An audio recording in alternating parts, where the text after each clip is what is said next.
भाई हेमंत जी ने 44,000 युवक युवतियों को सरकारी नौकरी दी है। आवाज ऐसी चलेगी क्या?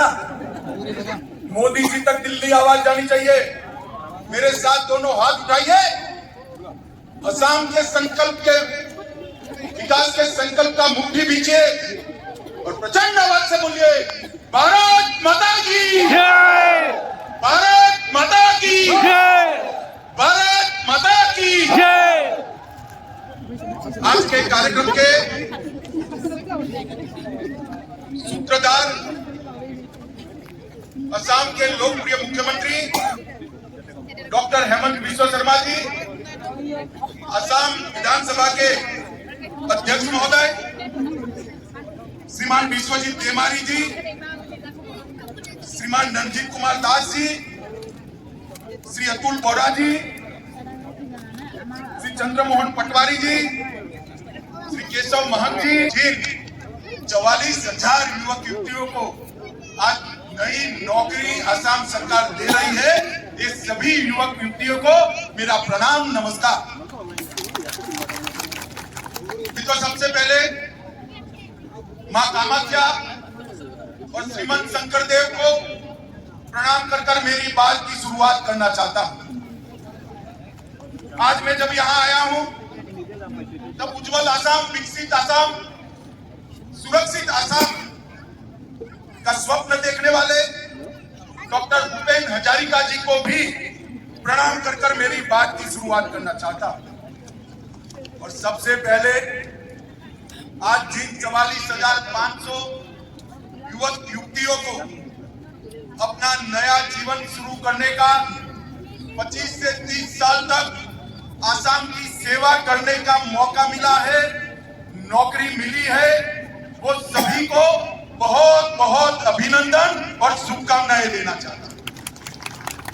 मां कामाख्या का आशीर्वाद हमेशा आप पर और आपके परिवार पर बना रहे और 25-30 साल तक आपके परिश्रम से ये असम पूरे देश में विकसित राज्यों में अग्रणी राज्य बने, ऐसी मेरी अनंत अनंत शुभकामनाएं आप सभी को।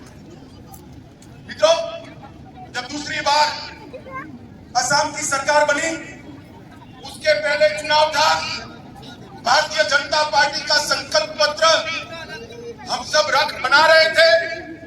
हेमंत जी ने कहा था कि असम के युवा को असम के विकास की प्रक्रिया के साथ जोड़ना चाहिए, उसको नौकरी देनी चाहिए।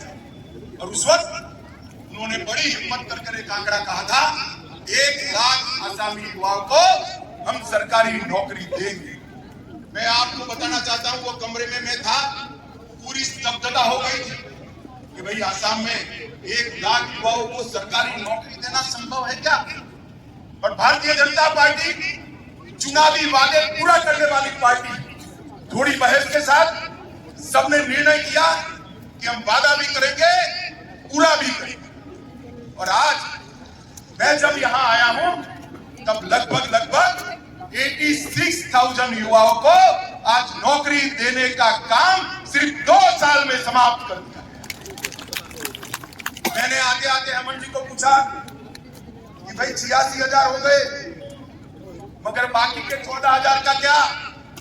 उन्होंने कहा, साहब हम 6 महीने के पहले बाकी 14,000 को भी नौकरी दे देंगे, 2.5 साल में 5 साल का वादा समाप्त। मित्रों, आज इतनी लाखों की संख्या में आप उपस्थित हो, मैं भारतीय जनता पार्टी की ओर से और भारत सरकार की ओर से हेमंत बिस्वा शर्मा और उनके पूरे मंत्रिमंडल की टीम को, हमारे साथी दल असम गण परिषद को भी बहुत बहुत बधाई और साधुवाद देना चाहता हूं, क्योंकि असम के अंदर 1 लाख सरकारी नौकरी का स्वप्न आप वादा तो कर दो, कोई सच नहीं मानता। और आज मैं मेरी नजर के सामने 45,000 युवाओं को हाथ में अपना अपॉइंटमेंट लेकर देख रहा हूं और आधे घंटे में उनको नियुक्ति पत्र मिल जाएगा और 1 तारीख को आप सब लोग असम की जनता की सेवा करेंगे। साथ में हृदय को बड़ा आनंद इस आसाम के अंदर शस्त्र लेकर युवा घूमते थे, महीनों महीनों तक बंद रहता था, कर्फ्यू रहता था, आतंक छाया रहता था, गोलीबारी होती थी, बम धमाके होते थे। वो आसाम में मोदी जी ने विकास का एक नया युग, आपका बोगीबिल का डबल डेकर ब्रिज आज इंजीनियरिंग की दुनिया में एक अजूबा माना जाता है। और इसके साथ साथ अब 1 लाख युवाओं को नौकरी, ये बताता है कि आसाम के लोग आज शांति चाहते हैं, विकास चाहते हैं और भारत के साथ जुड़ना चाहते हैं। और ये बहुत बड़ी उपलब्धि हेमंत बिस्व शर्मा की सरकार की, भारतीय जनता पार्टी, आसाम गण परिषद और हमारी बोडोलैंड वाली पार्टी के साथी दलों की ये बहुत बड़ी उपलब्धि है। मैं आज हेमंत जी, भारतीय जनता पार्टी की पूरी टीम और एनडीए के सभी साथियों को बहुत बहुत बधाई देता हूं। और मैं विश्वास कि सिर्फ रिक्रूटमेंट नहीं, हमारे घोषणा पत्र में जो एक वादा किया है, अगली बार आपका आशीर्वाद लेने जब हम आएंगे, इस सारे वादों को पूरा कर हम असम की जनता का तीसरी बार आशीर्वाद करेंगे। माताओं, भाइयों, बहनों, युवा साथियों, पहले 42,000, अब 45,000। ये सरकारी रिक्रूटमेंट करने में ढेर सारे हर्डल, कई ऐसे नियम थे जिसके तहत ट्रांसपेरेंसी के साथ नियुक्ति हो ही नहीं सकती, कोई बोर्ड नहीं था भर्ती के लिए। पहले की सरकारों ने अपने छठे बच्चों को नौकरी देने का पूरा प्रबंध किया था।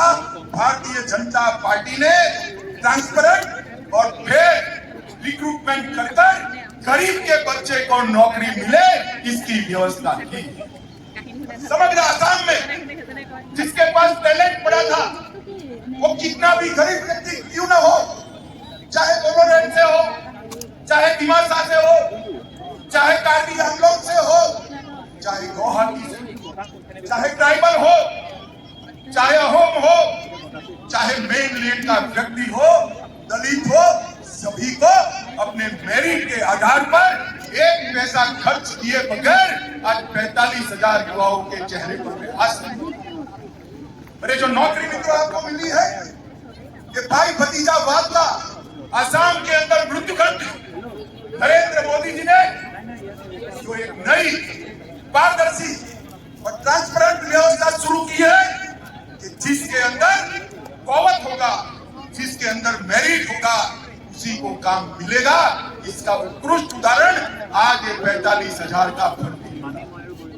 माताओं, भाइयों, बहनों, हेमंत जी ने आपको बताया, ये जो युवा मेरे सामने हाथ में नियुक्ति पत्र लेकर खड़े हैं, मैं उन लोगों को बताना चाहता हूं कि हम आजादी के अमृत महोत्सव के वर्ष में हैं। मोदी जी ने समग्र देश के सामने ये अमृत काल में भारत को विश्व में नंबर 1 बनाने का संकल्प हमें किया।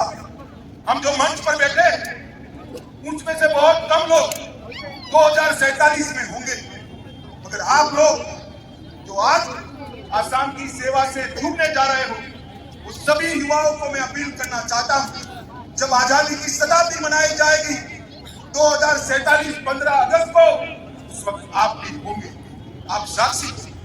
और उस वक्त मोदी जी की कल्पना का नया भारत, समग्र विश्व में पहले नंबर का भारत बनाने का काम आपको जो नौकरी मिली है, ये नौकरी को आपने असम के विकास के माध्यम से भारत के विकास का एक मंत्र बनाकर पूरा जीवन असम की जनता की सेवा। और आप ये बात समझ लेना, अच्छी व्यवस्था जब होती है, जैसे आपको मौका मिला, उसी तरह से आपका दायित्व है कि आप जिस भी सेवा में जाइए, चाहे स्वास्थ्य में जाइए, चाहे पुलिस में जाइए, चाहे सचिवालय में जाइए, चाहे पंचायत में जाइए, चाहे अर्बन डेवलपमेंट, आपको जो भी सेवा में काम करने का मौका मिलता है, वहां गरीब से गरीब व्यक्ति का काम प्रामाणिकता के साथ कर उसको आसाम के विकास के साथ जोड़ने की जिम्मेदारी आप।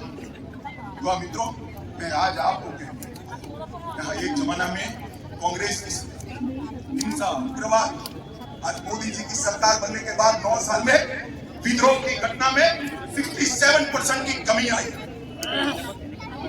बलों के मृत्यु की घटना में 60% की कमी आई और नागरिकों की मृत्यु में 83% की कमी नरेंद्र मोदी सरकार को लेके बाहर आई है। आज असम शांति के रास्ते पर, विकास के रास्ते पर आगे बढ़ा।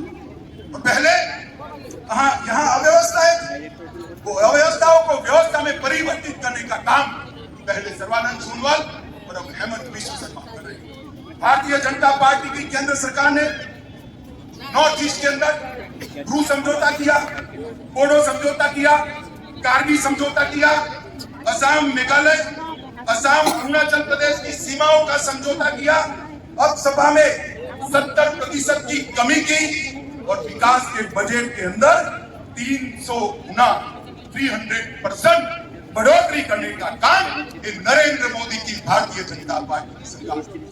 और उसी नक्शे कदम पर हेमंत बिश्व शर्मा जी असम को आगे बढ़ा रहे हैं, चाहे हेल्थ हो, चाहे सेवा का क्षेत्र हो, चाहे इंफ्रास्ट्रक्चर का हो, चाहे ट्राइबल कल्याण का क्षेत्र हो, चाहे कानून और व्यवस्था। आज ही नेशनल फोरेंसिक साइंस यूनिवर्सिटी का भूमि पूजन गुवाहाटी के अंदर किया गया है, जो असम के युवाओं को और नौकरियां प्रदान करने का काम है। माताओं, भाइयों, बहनों और मेरे युवा साथियों, कांग्रेस सरकार पहले जब यहाँ थी तभी कुछ, क्योंकि कांग्रेस पार्टी का रवैया ही, उनका दृष्टिकोण ही नकारात्मक। अभी मोदी जी आजादी के अमृत महोत्सव के वर्ष में देश की संसद का नया भवन 28 तारीख को लोकार्पण करने वाले हैं, देश को समर्पित करने वाले।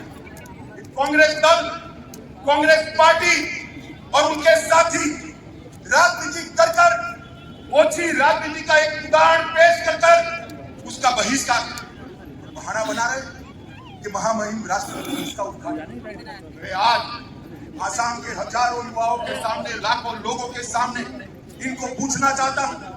मेरे पास सार्वजनिक सूचनाओं से एकत्रित कुछ इंफॉर्मेशन है। मैं कांग्रेस पार्टी को पूछना चाहता हूं, छत्तीसगढ़ में विधानसभा का भूमि पूजन श्रीमती सोनिया गांधी, श्री राहुल गांधी और वहां के मुख्यमंत्री ने किया। उस वक्त राज्यपाल महोदया कहां थी? वो ट्राइबल थी, आपने नहीं बुलाया। झारखंड विधानसभा का भूमि पूजन श्री हेमंत सोरेन जी ने किया, उन्होंने भी राज्यपाल महोदय को नहीं बुलाया। असम में श्री तरुण गोगोई ने किया, उस वक्त भी राज्यपाल को नहीं बुलाया। मणिपुर विधानसभा का लोकार्पण श्रीमती सोनिया गांधी और डॉक्टर मनमोहन सिंह ने किया, राज्यपाल नहीं थे। आंध्र प्रदेश में चंद्रबाबू नायडू जी ने किया और तमिलनाडु में श्रीमती सोनिया गांधी और मनमोहन सिंह और मुख्यमंत्री ने किया। मैं आज कांग्रेस के मित्रों को पूछना चाहता हूं, जब आप करते हो तब ये सब ठीक है, जब भारतीय जनता पार्टी मोदी जी करते हैं आपकी वक्र दृष्टि इसका बहिष्कार। मैं आज आसाम की विराट जनसभा के माध्यम से समग्र देश को, आपके देश की जनता ने दो बार 2/3 बहुमत से नरेंद्र मोदी जी को चुनकर प्रधानमंत्री बनाया। ये देश की जनता का जनादेश, देश की जनता कांग्रेस की इच्छा पर निर्भर नहीं है, ये लोकतंत्र है। लोगों ने मोदी जी को चुनकर प्रधानमंत्री बनाया है, मगर एक कांग्रेस पार्टी और उनका राज परिवार प्रधानमंत्री जी को स्वीकारने के लिए 9 साल तक तैयार थे। देश के प्रधानमंत्री जी को संसद में बोलने नहीं, वो जब भी कोई कार्य